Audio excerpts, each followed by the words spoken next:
My name is Dr. Linda Salvin. I have had 3 near-death experiences. One was 1981, which was a commercial airline plane crash. The second was being hit by a fire truck in 1982, where I had another out-of-body experience. And in 1984, I totaled a car, had the white light experience, was given the choice to live or die.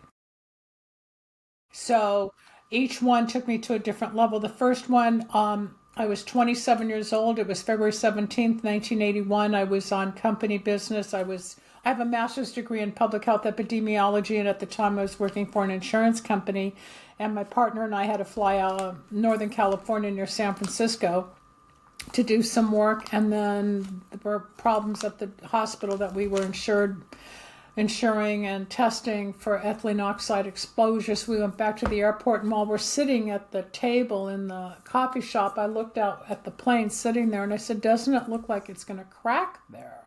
So like if you take the plane, and there was like a fuelage or an exhaust settlement that I saw on the body of the plane, and my partner looked, he said, I don't see anything, you're just tired, because we had a long day. Well, an hour and a half later, we crash landed and the plane cracked in half. Boeing 737, 109 people, it cracked in half where I had the vision. So an engine fell off, the landing gear was stripped, the plane cracked in half. When they say your life flashes before your eyes before you're near death, yes, my whole life, it was a life review in like seconds. I got up, I was in the second row, second seat. There was a man on one side, on each side of me. My partner was on the left, and I squeezed both their arms. And I said, oh my God, we're going to die, because the plane was out of control. We didn't know what was going to happen. And it finally stopped, obviously. And when I got to the door, I said to the stewardess, I said, where are the stairs? Because there were no stairs. And she just pushed me and went down the ramp, the chute. And during that moment of sliding down, I had an out-of-body experience. And this loud voice gave me a message, don't do this, do. And I was given a message, and I hit my knees and I ran along the field. And when I stopped running, I looked out at the freeway because of where we were located at John Wayne Airport, and I could see the paramedics and the beacons, and I thought, what is going on? And then I looked and I saw the terminal, and I looked again and I went this way, and I saw the plane on its belly on fire, and all the fire trucks and the people sliding down and running and screaming, and I said, oh my God, I just survived a plane crash. But I also noticed I stand 5'8". I don't know in centimeters what that is, but I'm 5'8", and a part of me was 50 feet outside my body. So I had a split, and it lasted 4 months. 4 months. And back then, yeah, there was no Google, no internet back then, so I couldn't Google to see what happened. And I was taken to the hospital, and I was in the hospital for 4 days, and then I went to stay with my parents. Doctors couldn't figure out. I said, I'm split in half, and nobody believed me because nobody understood it. But a month later, a friend of mine said, go see this psychic. Maybe she can help you. And I walked in. Her back was to me, Sabrina, and she said, oh, you're a walk-in. I said, what's a walk-in? She goes, it's when you're close to death and another soul takes over. And I sat down. I looked in her face. I said, I was just in a plane crash. And it took me 6 years to recover from the worst of it. 6 years. It's not something you just go through and get on with your life. I lost a lot of time. I'm going to be 71 in a few weeks from this taping. Okay, so it's 40 years coming up. It's going to be 44 years. But the out-of-body experience back then, nobody was talking about. I didn't believe in psychics. I didn't know anything about the spiritual world other than I knew there was a God somewhere. But this woman explained to me that I was a walk-in. She told me to read Ruth Montgomery's book called Strangers Among Us, which she gave me a copy, or she told me to go get a copy, and I started reading, and I understood what walk-ins were. And a walk-in is where a body is taken over with a different soul. I became a different person. She goes, well, whoever entered you is a psychic. I said, I'm not a psychic. I'm now one of the top-known psychics in the world. I just got back from Dubai, as you know, 10 days ago. I won an international award in business. I'll be proud to say out of 500,000 nominations, I was one of the 194 winners. Less than 1%. So I did really well in business. And the people from around the world were just phenomenal. Not spiritual people necessarily, but business. health and wellness, practitioners, whatever. But all of this is occurring now in my life as a result of what happened in 1981. In 1982, I hadn't even recovered from the plane crash when I was in my car, and I was going to UCLA for a job interview in epidemiology, and a fire truck hit my car. So they smashed my car, they lost their gear shift, and you brace yourself when you see danger, you freeze. So I grabbed onto the wheel, had another out-of-body experience. I ended up having arm surgery, wrist surgery. I got hurt from all of that, neck and everything. But when this was the funny part, when the captain got out of the fire truck, he comes over, he goes, "You okay?" I said, "Oh yeah, last year I'm in a plane crash and I'm getting hit by a fire truck." It became a joke, but I became agoraphobic, I became depressed, I became an isolator, I didn't want to go out because I didn't understand what was happening. Then 2 years later, in 1984, I was on my way home from work, and it was a rainy night, and I broadsided a Pinto. All the lights were out, and I just said, "Oh my God, they're going so fast." And I said, "I just want to go home." Well, my car spun out. You might get chills, Sabrina, because I'm telling the truth of spirit. The car spun out, and I just said, "Oh, I want to go home." And then as the car stopped, this white light went from my head through the ceiling of my car, and this voice said, "You can come with us now or stay and do." And I was given the same message 4 years earlier from the plane crash. And then when the paramedics got me out of my car, I stood on this pavement. I said, "They want me off the planet. They want me off the planet." Again, there was no internet back then. There was no one to talk to, a therapist. Nobody understood. Now, in retrospect, I was being initiated by the spiritual world. Nobody talked about this stuff back then. I mean, everybody's online. Everybody talks about candle magic and psychics and mediums and near-death because that's what's happened with the digital world. But before it all happened, there was no one to talk to. And I lost friends. I lost boyfriends. People couldn't relate to me, and I couldn't relate to them because I was opening up on a different level, and it was frightening. It was very frightening to see God, to make predictions, to tell people things. But with the near-death experiences and all the integration and the digging deep within myself and being out of my body or hearing voices or trying to integrate the trauma with the experience in the body versus the spiritual attunement and the frequency that I operate at. There's only 2 other people on the planet that are on my level that I have met so far. A lot of people claim to have NDEs. No. There's a lot on the internet. Everybody thinks they've had near death. Everybody thinks they're a psychic. Everybody thinks they're a medium. There aren't that many gifted, true people, Sabrina. So be careful because the internet is saturated with everybody doing something, and it's hurt the people that really have the gift or the truth or whatever. I'm not discounting experiences, but some are made up. Some are manufactured. You can look up the plane I was in. It's online. Flight 336, Air California, Boeing 737, February 17th, 1981, John Wayne Airport. I'm not lying. It's all there. But what happened to me as a human being took 6 years for me to come back into my body, to come back into myself, to see where I might be going in life. I went back and did my music. I got into comedy. I was acting. I tried all different things, but something about the spiritual change kept pushing me towards the world of spirituality, metaphysics.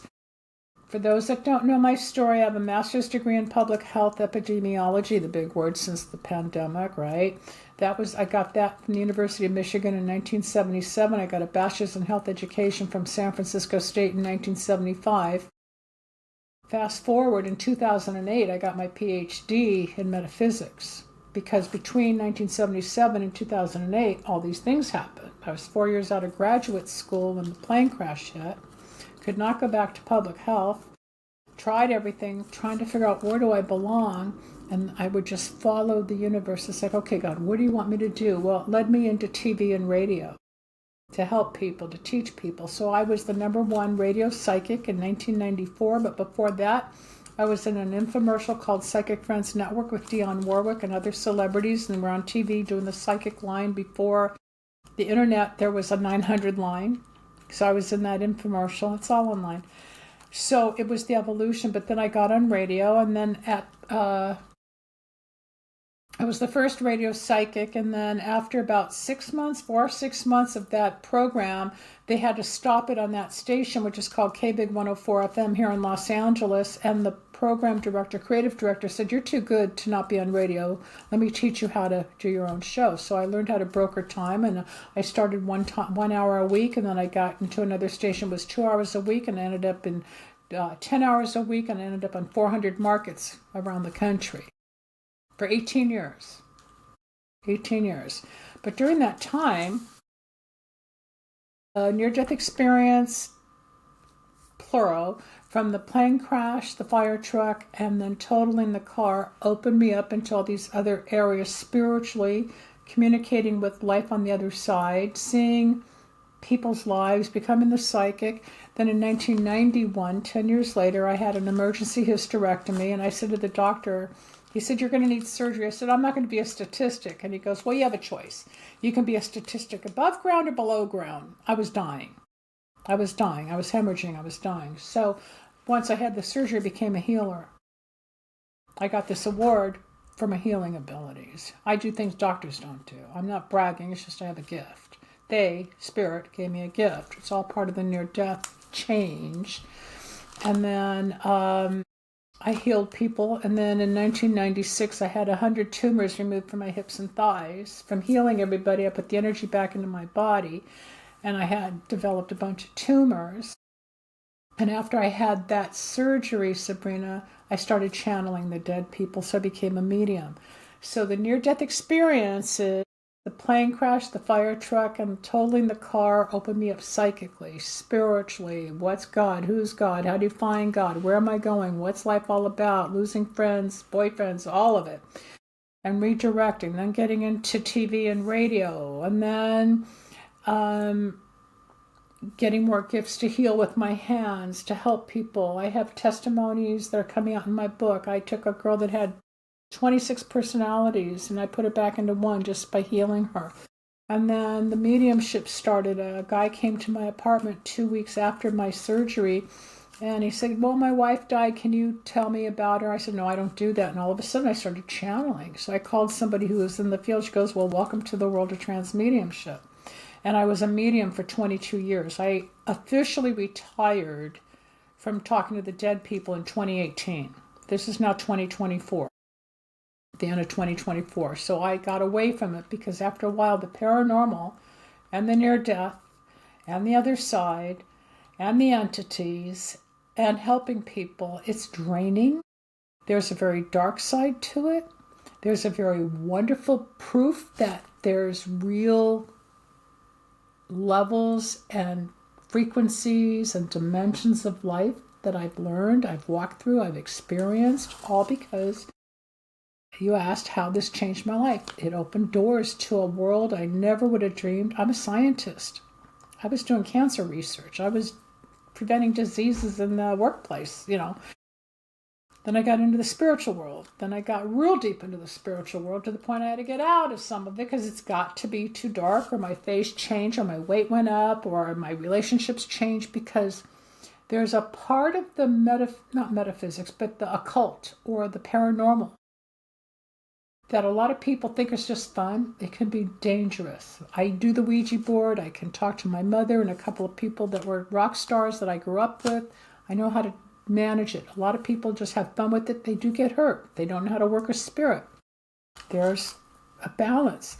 The near-death experience that a lot of people talk about, whether they were drowning or having surgery or in a car accident or a gunshot wound, everybody has some type of purpose or a way that something happened. With me, it was accidents. Like the universe was saying, okay, she didn't learn it this time, let's teach her this lesson. Nope, she didn't get it this time, let's give her another one. I don't know what was going on, but it was a hard time. But I have gone deep within the soul. I've done in past life regressions. I understand God, spirituality. It's not religion. There is something so huge and beautiful that is beyond words. Now, you're in Europe and I'm in the United States.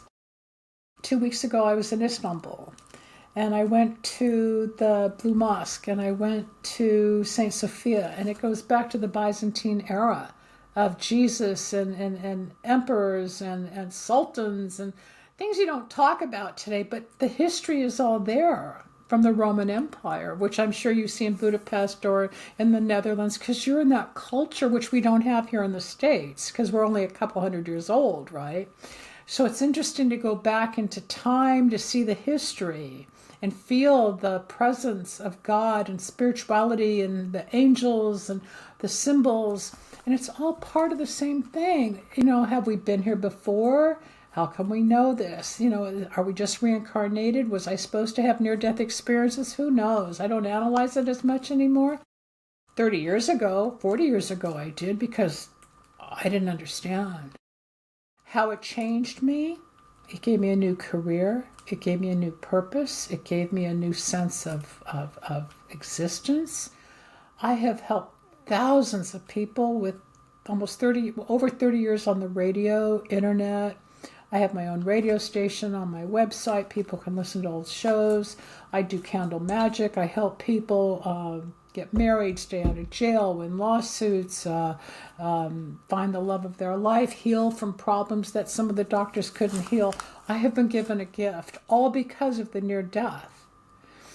No, it's not something that happened on a Tuesday and by Thursday I was working. No, actually, the week of the plane crash, I was scheduled to be on a flight that Thursday to go to Pennsylvania for another job.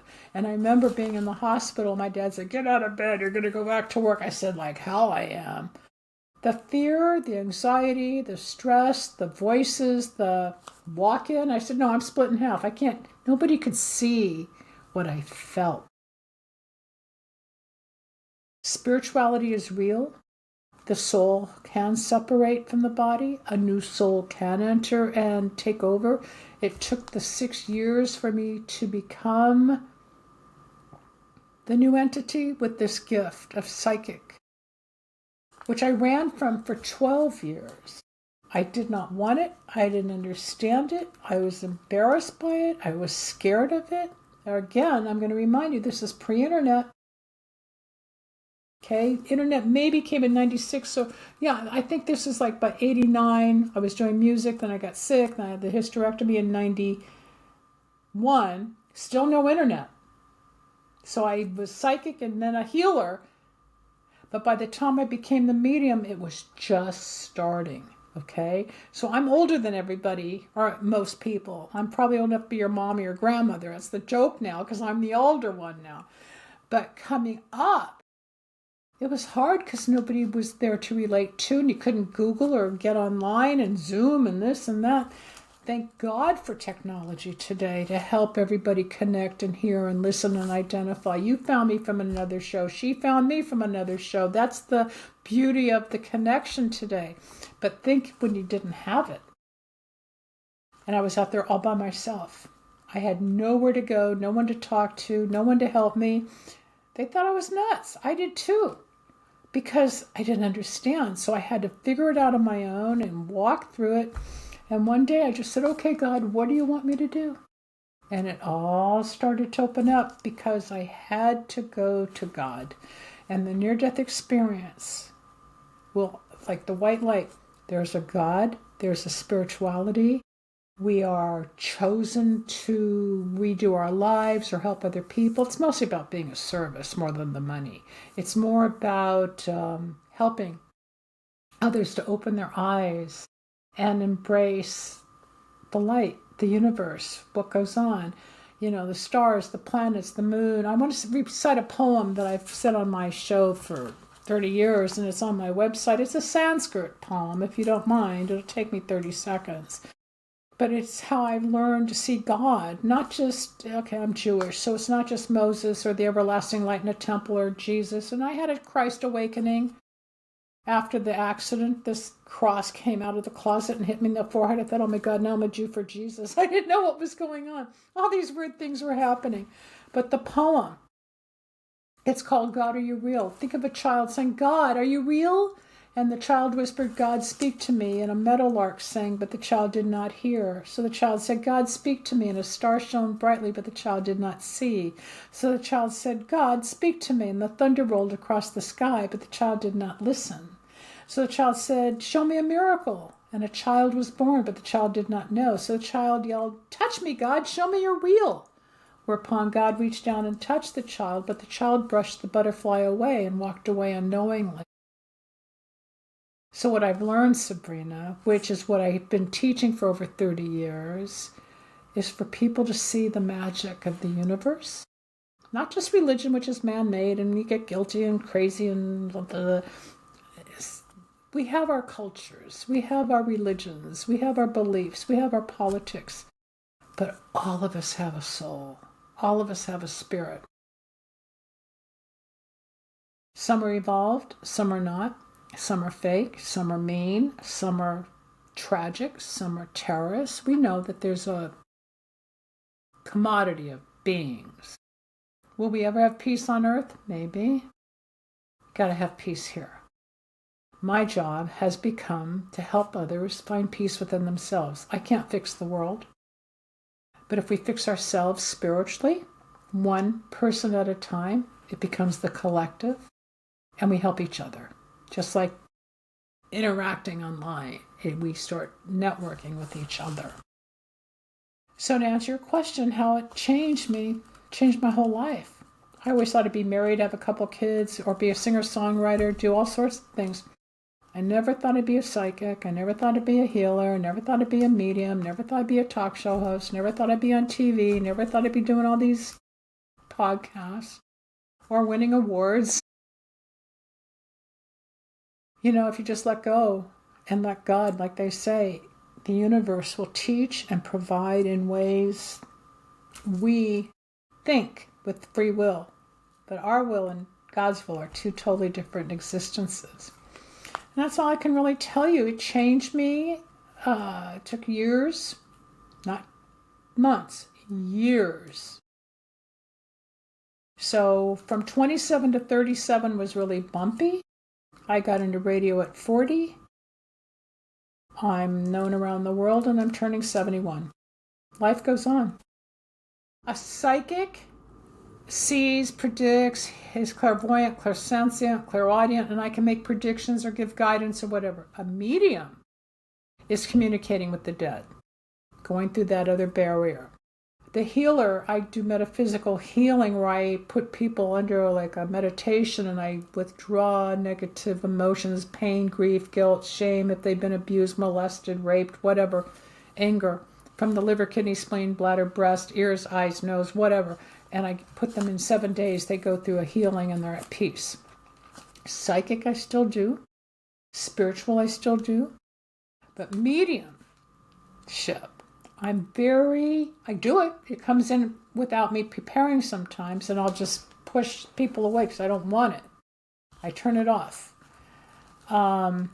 Being a medium is not something I choose to do anymore because of what it did to me for 22 years. It's beautiful helping people. But I would hear the snap of the neck if somebody hung themselves. I would hear the car crash. I would hear the bullet being shot from the gun when they were killed in war. Whoever was calling me about their loved one or whatever. I one time would wake up nauseous, and then I said to my client, I can't do this because I've been nauseous all day. My friend had stomach cancer. Or another one, I'd had a headache. It was a brain aneurysm. Or I would be not sleeping, and it was sleep apnea. It's too much. So I decided I have the gift. People want it. Once in a while, I'll say, okay, even about a dog or a cat or a bird. But I don't want to take it on because it takes so much out of me. And there's a lot of mediums out there that are fake, giving false hope, wrong messages. And I take this very, very seriously. And I'd like the audience to know there's a lot of charlatans, to be very careful to who you connect with. because you can be given a lot of information that'll take you nowhere and a lot of information that's blessed. But I got out of the paranormal, which is the dark part. I don't want to do ghost hunting. I don't want to talk to dead people. I don't want that anymore. So to learn the terms, the psychic, metaphysical, the spiritual is one thing. The healing is another, metaphysical healing. Then there's the paranormal, which is the mediumship, the ghost hunting, the darker. So you yourself learn to discern. I am still a psychic. I'll always be. I wasn't born psychic. I evolved. And a lot of people do, especially with what's going on in our society now. November 19th, 2024, we entered the age of Aquarius for the next 20 years, till 2044. It's going to be a very exciting, powerful time.